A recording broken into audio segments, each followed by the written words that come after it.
Pilots are always rough. So Batwoman gets a second strike at the ball.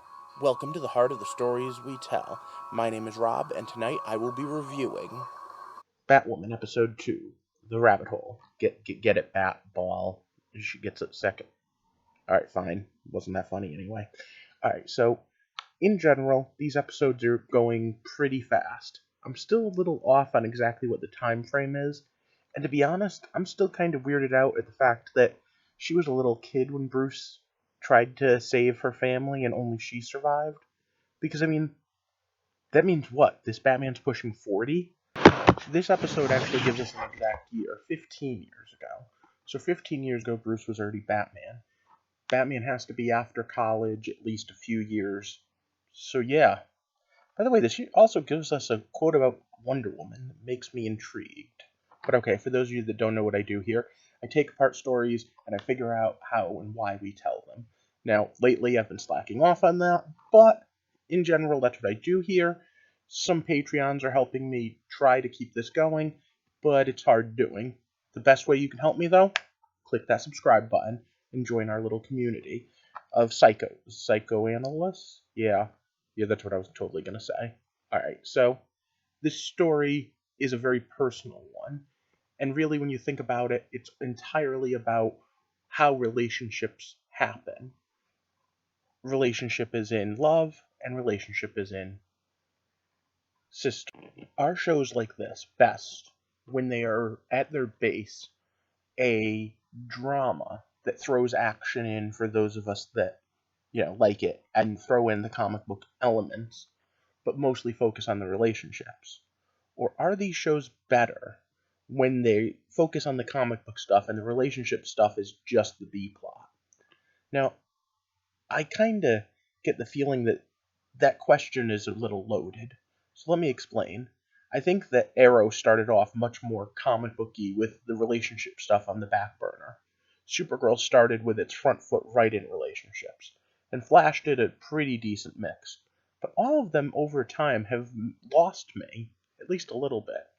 And yeah, with this new crisis coming, I'm definitely online for watching all of them, but I don't know. I just feel like sometimes they miss that element of mixing right.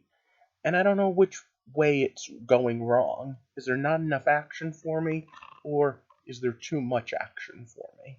Because depending on the episode, I kind of feel both ways go. But okay, with that, let's get into talking about this episode in particular.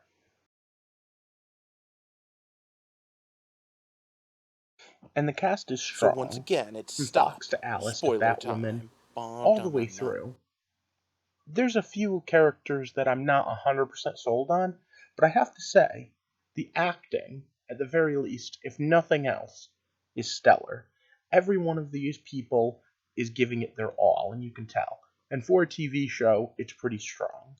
Now, last week, I had to give it a little bit of leeway because it was the pilot, but this week starts the main storyline. And with it, we have Alice versus Batwoman, but we also have the entire idea that the town, Gotham itself, is looking for a new Batman, and they think of her as Batman. And what exactly that means. And there's a certain part of this that makes me really think about the fact that Arrow, that remember exists on the same world, was getting so much shit for being a vigilante. I'm left to wonder, is is Gotham vigilante ready? I mean, the Crows seem vigilante enough as is. And let's talk about that for a second. A private police force. I could probably do an entire video, probably doing an entire series of like 6 videos on why having a private police force is a bad idea. In fact, no. That's underselling it. Having a private police force is one of the worst ideas in the long, sad history of bad ideas. Then again, to be fair, having vigilantes is probably a bad idea too. And this show is probably going to tell us vigilanteism's cool, or at least to a certain extent. One of the first things that I was immediately hit in the face with is the fact that we weren't hit in the face. This exact same storyline feels like if it was being told in Supergirl or on Legends, would be all about the fact that she's gay. But it's just another relationship, just the fact that things are happening this way. And I do appreciate that. It actually reminds me of the one series I am still keeping up with, although I haven't seen the first episode of this season, Black Lightning. In fact, as I'm recording this, I'm watching bits and pieces of Supergirl and doing this during the commercials, and there's part of me that feels like it's almost two different production companies doing Batwoman and Black Lightning compared to Flash, Supergirl, and Arrow. Maybe Arrow kind of skirts the line. But either way, this now brings up yet another interesting point. Now, like I said up top, there's a moment, and in this case, it's when they talk about the secret identity, which I'm again so surprised they've kept. The woman that works for the father, the ex-girlfriend, says, "Were you the one that were dressed like Batman?" She goes, "No, if I was going to rescue you, I would have dressed like Wonder Woman." So does that mean that in this Earth 1, there is a Wonder Woman? Definitely leads to that. And later, when Batwoman doesn't show up on site, Vesper Fairchild says, "Was it Robin's high school graduation?" So how many Robins have there been? Is Dick Grayson Nightwing right now? Is there a Red Hood? Is there a Red Robin? Is there a Damian Wayne? You have to remember, this is a universe that's been going on for like 7 or 8 years, and we have a bunch of heroes already lined up for Crisis. So, I am kind of curious. Meanwhile, we have the fact that Alice is one villain, but we also have another wrench thrown with the stepmom. And I have to say, the whole family dynamic is interesting. The father's the vigilante who hates vigilantes. The two daughters are the supervillain and the superhero. The stepmother, is hiring people to do black market crime mercenary work, and the half sister, the daughter of the mother, is running around running a free clinic for people who don't have the money to go to one, including criminals, and looking the other way. This is a family built for superhero shenanigans. It really is. And I'm glad that we're getting it, because it's interesting, to say the least.